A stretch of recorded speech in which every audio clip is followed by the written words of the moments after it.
I remember the exact second everything shifted. It wasn't a loud crash or a scream echoing through tiled walls. No thunderous argument. No flying wineglass. Just a name. Written in looping, delicate cursive inside a leather-bound notebook left open on the kitchen table, next to a mug still warm. Ethan. I stood there staring at it like it was a detonator, my thumb hovering over a memory that could explode everything. The loops in his name weren't innocent. They curled with familiarity, confidence, heat. I read it again and again, as if repetition might distort the letters into something harmless. It didn't. My name is Dylan. I notice things for a living, frames, shadows, stolen glances. I photograph moments before people realize they've begun. But I never noticed this coming. I never saw the crack beneath our foundation, never imagined Lena would slip into someone else's arms while still wearing mine on her skin like perfume. Our apartment buzzed with stillness. Dim light spilled from the desk lamp she forgot to turn off. Outside, night swept the city with charcoal silence, broken only by sirens and the rhythm of someone else's heels on pavement. The record she left spinning crooned something sad in French. Fitting. I closed the notebook gently, like sealing away a ghost. Her ghost. The one I hadn't met yet, the one she'd become without telling me. Then I waited. Not like a fool. Not like a coward. Just paused. Like a shutter mid-click. She walked in an hour later, smelling like midnight and someone else's approval. "You're up," she said, not quite surprised. She always did this thing with her voice when she lied, softened it, smoothed the edges. "Yeah," I answered, voice flat. She kicked off her boots, flopped onto the couch, pulled her hair loose. No guilt. No confession. Just calm. Too calm. "How was Jess?" I asked, watching her. Her eyes flicked sideways. "Good. Wine. Trashy TV. Nothing interesting." I nodded slowly. "She say hi?" "Yeah. Always does. Jess moved to Berlin 6 months ago." Lena didn't flinch. My chest felt tight. Not angry. Not yet. Just altered. Like someone tilted the world 2 degrees and expected me to keep walking straight. She leaned back, eyes closing. I looked at her like a stranger. Same bone structure. Same lips I once traced under sheets at sunrise. But something had shifted. She was glowing, but not with us. With him. With Ethan. I could have confronted her right then. Could have yelled, demanded truth, broken furniture or vows. But something inside me craved certainty. I needed more than a name. I needed the whole frame. I'm a photographer. Evidence matters. So I said nothing. Instead, I kissed her goodnight. She tasted like lies. The next evening, she left again. Said she was meeting coworkers for drinks. Team bonding, early client dinner, something polished and vague. I waited 10 minutes. Then I followed. She didn't notice me trailing 2 cars behind, engine humming quiet beneath headlights. She turned onto 8th, parked near a boutique hotel wrapped in gold light and expensive silence. I waited in the shadows. She stepped out of the car, red coat hugging curves I memorized and forgot at the same time. She walked like she owned the night. Like her sins belonged in poetry. Every step of hers wrote a confession. He opened the lobby door. Tall. Sharp jaw. That effortless arrogance men like him carry. "Ethan." She smiled. He kissed her neck. She laughed. They disappeared inside. I didn't move. Just stared at the revolving door still spinning after them. My chest burned, not with rage, but with clarity. Cold, precise clarity. She'd rewritten us for him. Back home, I sat in the dark. Tea untouched. Journal back in its place. I didn't cry. Couldn't. I just listened to the refrigerator hum and counted seconds between breaths, trying to anchor myself in something real. At 11:46 p.m., she returned. Lips flushed. Hair tousled. I watched her like she was a painting stolen from my wall. "You're still up?" she asked, fake casual. "Couldn't sleep," I said. She moved past me. But this time I stood. "I read his name," I said. She froze. "What?" "In your notebook." I read his name. Her breath caught. You read that? I did. She didn't speak. Just stared. And I followed you tonight, I added. A beat. You're lying. I reached into my jacket, pulled out a photo. Crisp. Clean. Her mouth on his neck. His hand on her waist. Framed by the hotel entrance like a portrait of guilt. She took it. Didn't blink. Dylan, she said. But that's all she had. I saw everything, I continued. The coat. The kiss. Him. She sat. As if gravity suddenly became unbearable. I didn't plan it. I didn't mean to hurt you. People don't trip and fall into someone else's bed, Lena. I felt invisible, she whispered. With you. I felt numb. That's what they always say, isn't it? That it wasn't about sex. It was about feeling something again. Anything. Even if it shattered everything they had. I looked at her. I didn't hate her. That made it worse. I'm leaving, I said. She shook her head. You're not serious. I zipped my bag. She laughed hollow. You're bluffing. I walked past her. Opened the door. Turned once. I'm not bluffing, Lena. You just thought I never would. And I left. Morning found me in a hotel room that didn't smell like memories. Cheap linen. Fresh paint. Generic wall art of sunflowers exploding against blue skies. I chose it on purpose. Somewhere untraceable. Somewhere Lena never liked. She always found hotels depressing, said they were full of echoes and one-night mistakes. I figured it fit. I hadn't slept. I'd stared at the ceiling, playing back everything, her laughter during brunch 2 weeks ago, the way she still left notes on my camera bag, her soft humming while brushing her teeth. Each moment now felt like it belonged to someone else. Someone stupid. Someone too blind to notice a heart defect growing between two ribs. I checked my phone. 5 missed calls. 11 unread messages. Lena. We need to talk. You didn't mean it, right? Please don't do this like this. Dylan, come home. Home. What a word. Used to mean warmth, shared playlists, dancing in socks while eggs sizzled. Now it just meant walls that knew too much. Furniture we both betrayed by pretending. I turned the phone over and left it face down. By 10 a.m. I wandered outside. Light rain tapped my collar, asking questions I didn't want to answer. Coffee seemed like a mission. I found a quiet cafe near a bookstore, ordered something bitter. Black, no sugar. The barista smiled like he was used to broken men ordering caffeine instead of therapy. I sat by the window, sipped, and watched strangers live lives I suddenly envied, ones that hadn't exploded overnight. Across from me, a couple shared a croissant, laughing over something on his phone. Her hand rested on his thigh, casual, familiar. It gutted me. Not because I missed Lena, but because I realized how effortlessly she had stopped missing me. A bell above the cafe door jingled. I didn't look up right away. Only when I felt someone staring did I glance. It was her. Red coat. No makeup. Hair pulled back into a messy knot. She looked like she hadn't slept either. Dylan, she said softly. My first instinct was to stand and walk out. But instead, I gestured to the chair across from me. She slid into it like she'd done this 100 times, but nothing about her posture looked confident now. She wrung her hands. Eyes darted. I'm not here to fight, she said. Good. I've already lost. She winced. You didn't lose me. You gave yourself away, I cut in. That's worse. Silence dropped between us. Heavy. Alive. I was lonely, she finally said. So was I. I just didn't cheat to fix it. Her mouth opened, closed. She looked down at her coffee, untouched. You stopped seeing me, she said. Stop touching me like you used to. It was like living with a ghost. And you couldn't just tell me that? I didn't know how. Every time I tried, you were either buried in work or in your head. That stung because part of it was true. I'd been overwhelmed lately, contracts, deadlines, exhibitions. But not once had I stopped loving her.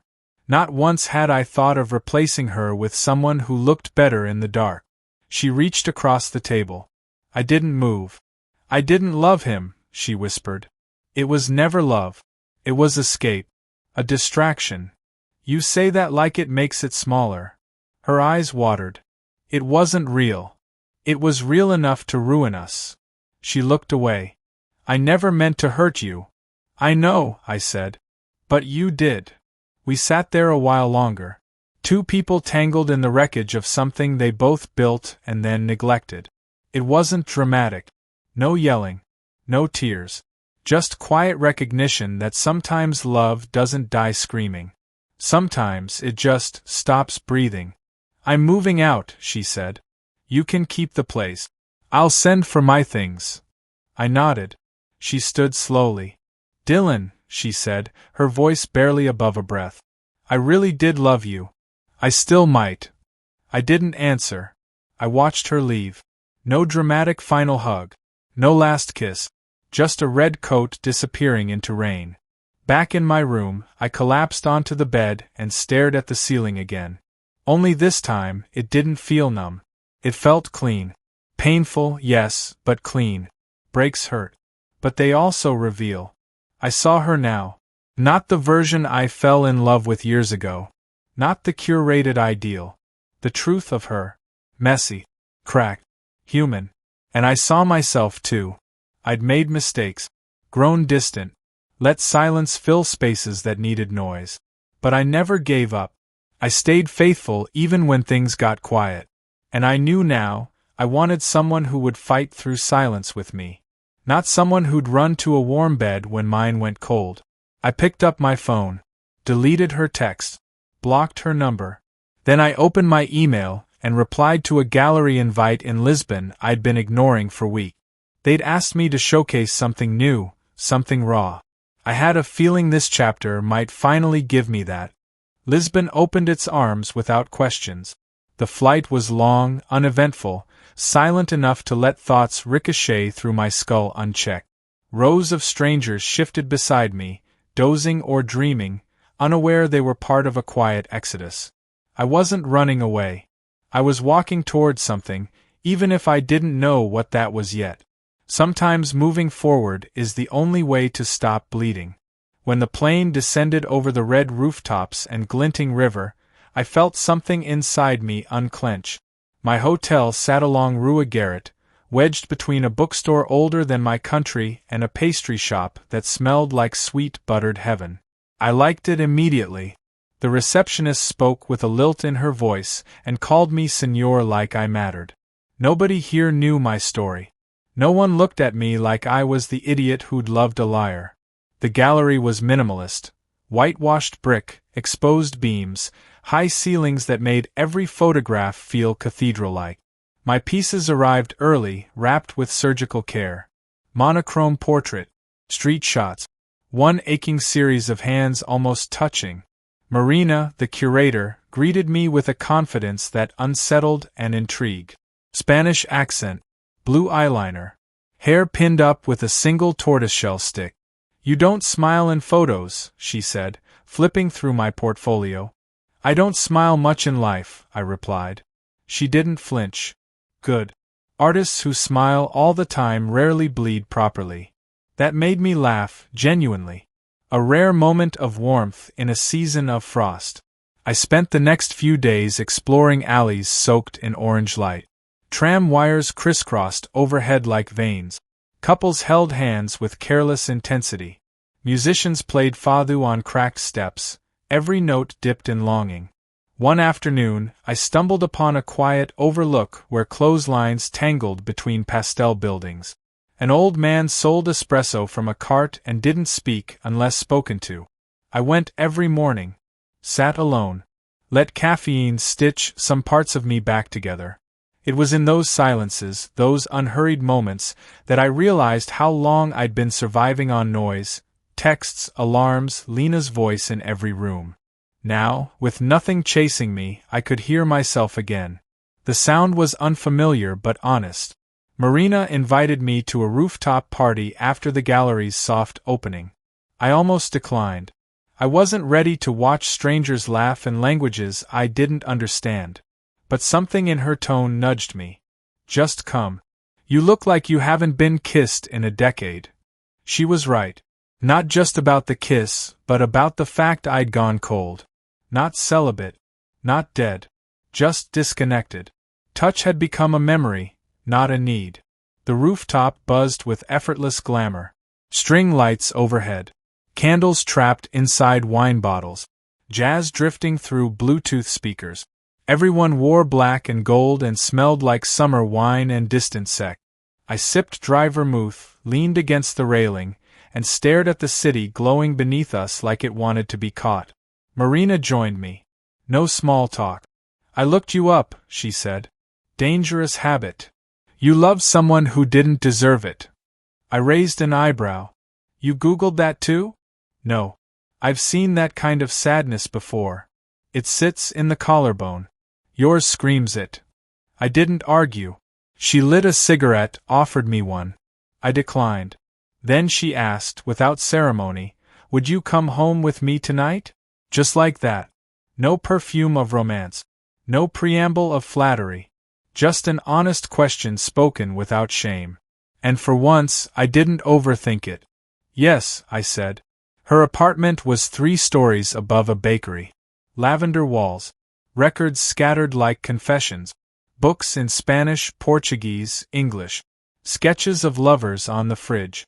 She didn't undress me with desperation. She peeled layers with care, as if I were something valuable she hadn't yet priced. When her hands slid under my shirt, I didn't flinch. When her mouth found my neck, I didn't feel disloyal. I felt present. She paused, forehead against mine. Tell me if I'm too much. You're not, I whispered. And it was different.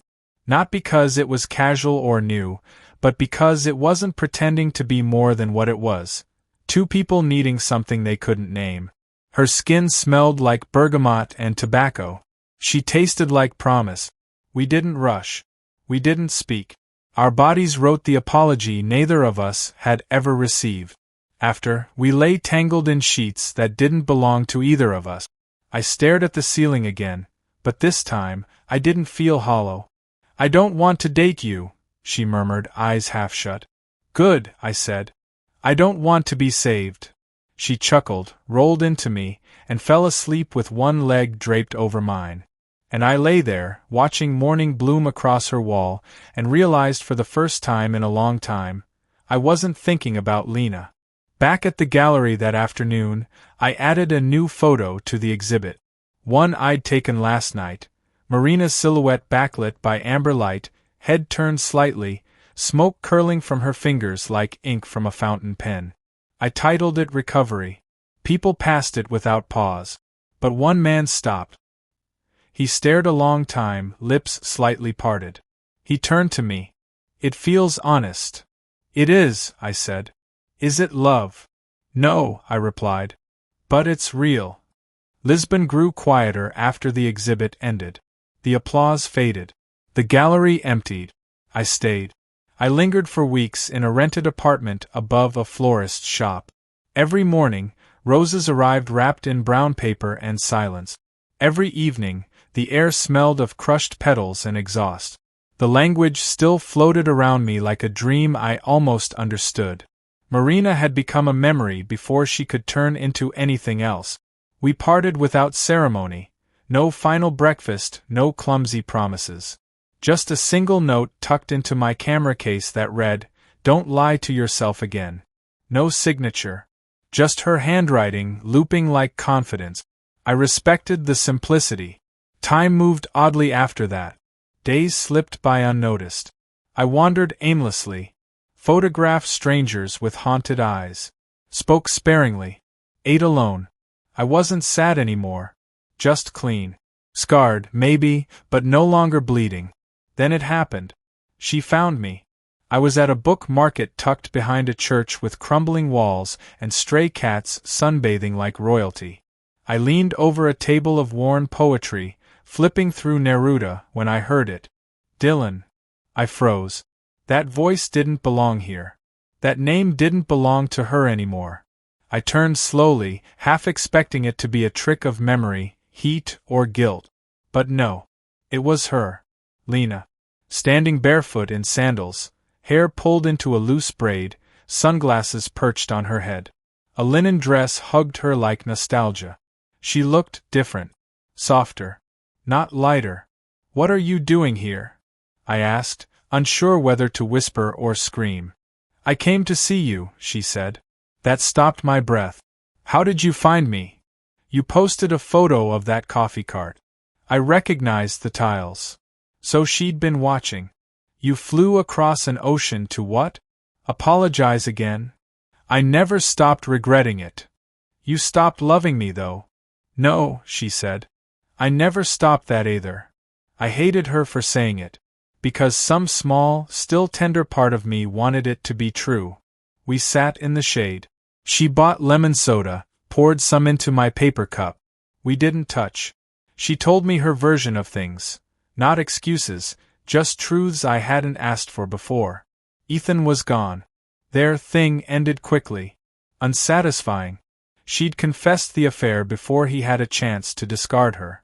There was no happy ending waiting for her either. Just silence. Emptiness. Shame. "I moved out of the apartment a week after you left," she said. "Every room felt haunted." I sipped. Waited. "I'm not here to fix what I broke," she continued. "I just needed to see if you were still real. If I made you up. Because I can't remember what we had without it hurting." I looked at her. Really looked. And I didn't see the woman who betrayed me. I saw the girl I met at 22 in a bar we both hated. I saw late-night pancakes, slow dances in grocery aisles, the way she used to fold my shirts like origami. But I also saw the night she walked out emotionally, weeks before I did physically. That version still burned. "I'm real," I said. "But not yours anymore." She nodded, slowly. "I miss being yours." "You miss being forgiven." That shut her up. The truth does that sometimes. We parted again that afternoon. No embrace. No warmth. She vanished down the alley like smoke chased by wind. And I realized something strange. I didn't want her back. Not because I stopped loving her, but because I loved myself more now. That evening, I walked past a bookstore window. My photo hung there, Recovery. The one of Marina. A tourist couple stood admiring it. The woman said, "There's something sad and beautiful about her." I smiled. Not because they were right, but because someone else saw her the way I did. Back at the apartment, I developed a new roll of film. Strangers. Rooftop. One shot of Lena walking away, caught by accident. I almost threw it out. Instead, I labeled the negative. Ghosts aren't always dead. Then I slept for the first time in months without dreaming about hands that didn't belong to me. Lisbon changed again. Or maybe I did. Days no longer dragged or raced. They simply passed. I existed in rhythm now. Cafes knew my order before I spoke. The shoemaker waved from across the street each morning. The flower girl started giving me stems for free, always lilac. My camera had become a third limb, and my walks no longer felt like escapes but rituals. There was a peace in that, until she showed up. But not her. A new she. Someone who looked nothing like Lena but carried the same gravity. Her name was Noah. She arrived like music drifting under a locked door, unexpected, soft, persistent. I first saw her in the Alfama district, painting graffiti roses on a brick wall. She wore paint-stained jeans, oversized headphones, and a cigarette dangling from her bottom lip. I paused longer than I meant to. "You're blocking my light," she said without turning. "Sorry. Don't apologize. Just step left." I did, and watched her work. Her hands moved like language. Confident, assured, without doubt or hesitation. Every line she drew felt like something I should have remembered. When she finally stopped and pulled off her headphones, she looked at me, not past me, not through me. "Photographer?" she asked. "Guilty." "Figures." "Why?" "You stare like you're trying to turn me into a poem." I smiled. She flicked ash onto the pavement and added, "Don't bother. I'm more of a dirty limerick." And then she left. I didn't expect to see her again. But fate loves repetition. 2 days later, she appeared at my usual coffee spot, dragging a milk crate full of spray cans behind her. She ordered a bica, sat across from me, and said, "You owe me a beer." "I do. For the light you stole. Inspiration tax." I laughed. "All right." That night, we went to a dive bar on the edge of the city where walls dripped with art, sweat, and promises whispered too loud. She drank gin, called me Doc for no reason, and danced without shoes. Every time she looked at me, I felt like I was being sketched from the inside out. Noah was nothing like Marina or Lena. She didn't ask for secrets. She didn't offer safety. She offered edge. She painted in abandoned buildings, kissed me once in a rainstorm, then vanished for 2 days. When she reappeared, she acted like no time had passed. I should have known better. But I didn't care. The first time we touched, we didn't make love. We collided. It was raw, loud, messy. We didn't undress, we stripped. We didn't whisper, we gasped. Her apartment was littered with canvases and empty wine bottles. The floor creaked with every motion, like it was trying to keep up with us. Afterward, we lay tangled in a mess of sheets and dried paint. She stared at the ceiling. I stared at her. "Don't fall in love with me," she said, unblinking. "I'm not looking for that." Good. But deep inside, I felt it brewing. Not love. Not yet. Something closer. Something hot and terrifying and impossible to ignore. We began orbiting each other. Days apart. Nights devoured. Sometimes we talked. Mostly we didn't. Our language was skin. Her hands were punctuation. My mouth wrote replies. But one evening changed it. We sat on her roof, knees touching, both of us drinking straight from a bottle of cheap port. She stared at the skyline and said, "You still dream about her, don't you?" I didn't answer. "You say her name in your sleep." That hit harder than I expected. "You don't care," I said flatly. I didn't say I did. "But if you want to ruin something new chasing something old, just tell me. I'm good at walking away." "You planning to?" "Not tonight." She leaned in and kissed me like a dare. I didn't sleep that night. Not because I was haunted, but because I was suddenly aware of how dangerous healing can look when it wears red lipstick and leaves bruises on your collarbone. Noah was fire. I was kindling. And we both knew it. 3 days passed. No messages. No sightings. I checked the alley where she painted. Gone. I went back to the dive bar. Empty. Even the bartender shrugged. She disappears. It's her thing. My chest ached in a way I hadn't expected. Not like loss. Like unfinished business. I returned to the roof of my apartment, sat there under the stars, and thought about every woman I'd let rewrite my story. Lena with her lies. Marina with her silence. Noah with her chaos. And I realized something that nearly made me laugh out loud. They all taught me the same thing. Love isn't always gentle. Lust isn't always hollow. And sometimes, the most dangerous thing you can do is try to matter to someone who only wants you to feel. That night, I developed one final role. Half faces. Window reflections. Lips mid-laugh. At the end was one frame I didn't remember taking. Noah's back, walking away, arms swinging wild and free, like she belonged to the wind more than to earth. I titled it Temporary Religion. Because that's what she was. And maybe what I had become too. Sunlight poured through cracked shutters, striping my walls with gold. The city hummed beneath me, soft, alive, unaware. My suitcase lay open, half-packed, the zippers grinning like a challenge. It was time. I'd booked the return flight 2 nights ago. One way. Not back to the apartment Lena once haunted or the city that held too much of her voice, but to somewhere quieter, cleaner. Porto maybe. Or Florence. I hadn't decided. Lisbon had been my purgatory. But I'd burned the guilt here. Let it curl into smoke in cafes, rooftops, alleyways, and beds that weren't mine. I'd mourned her, missed her, cursed her, and then I let her go. Noah never came back. She didn't owe me closure. She was closure, a brief, exquisite storm that passed without apology. I never chased her. Some fires aren't meant to be rekindled. And Marina?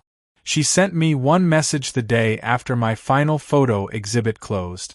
You've learned how to bleed and stay beautiful. That's all any artist can do. No signature. Just her again, knowing too much with too few words. I stood at the window, watching streetcars crawl uphill like rusted prayers. I hadn't cried in weeks. Not because I stopped hurting, but because pain finally grew bored of me. At the airport, I ordered black tea and read an entire chapter of a novel without rereading the same line twice. That used to be impossible. My mind would spiral, searching for her in every metaphor. Now, Lena lived only in photographs I refused to delete and memories I refused to romanticize. She'd tried calling one last time. I didn't answer. Her voicemail started with hesitation, ended with regret. I thought you'd come back. I thought you still needed me to. But I didn't. She'd underestimated the kind of silence I was capable of when I truly decided to stay gone. And she would never hear from me again. The plane took off just as the sun dipped below the Atlantic, bleeding light across the window. I watched the city shrink into fireflies, and I whispered something I never thought I'd say. Thank you for breaking me. Because she did. And in doing so, she peeled away the version of me that was desperate to stay needed. She forced me to face the part of myself that begged for scraps and called it intimacy. She held up a mirror, and I saw someone drowning in loyalty no one asked for. But I swam out. Finally. Florence greeted me in late afternoon. Cobblestones, bells, pigeons in midair. I walked until my feet ached and my heart didn't. Found a studio space above a tiny ceramic shop where the landlord let me rent month to month. It smelled of dust, clay, and possibility. I started photographing strangers again. But this time I asked for permission. Captured them in laughter, grief, hunger, desire. Real moments. No ghosts. No projections. At night, I sipped wine with locals who didn't know my story. I let them mispronounce my name. I smiled and let the past stay unnamed. 3 weeks later, I received an email. Subject: Found you again. Sender: unknown at tembox.it. The body read: You left pieces of yourself on my sheet. I didn't wash them for a week. I never apologize. You wouldn't want me to start now. Paint's running dry. You should send more light. And I stared at the screen for a long while. Then closed the tab. No reply. Not because I hated her, but because I loved what she'd given me. A reminder that even temporary things can save us for a little while. One morning, I printed 3 photographs and tacked them onto the studio wall. Side by side. Lena, barefoot in the kitchen, shot through the fogged lens of a wine glass. Her smile halfway real. Marina, exhaling cigarette smoke like punctuation, caught in the golden light of a window in Lisbon. Noah, walking away, one arm mid-swing, hair wild as jazz. Above them, I wrote in pencil, I survived each of you. I kissed my own hands after. And they tasted clean. I stopped believing in forever. But I started believing in enough. Enough time. Enough honesty. Enough of myself to walk away when needed. Lena thought I'd come crawling back. Marina knew I wouldn't. Noah dared me not to. And I didn't. Now I walk with lighter shoulders. I don't look behind doors. I don't reread old texts. When I pass couples kissing in alleyways, I don't flinch. I nod. I smile. I know now, love doesn't always mean staying. Sometimes it means leaving before you rot. Sometimes it means saying. I read his name. Felt my heart drop, walked out, and didn't turn back. And she thought I was bluffing, but I wasn't.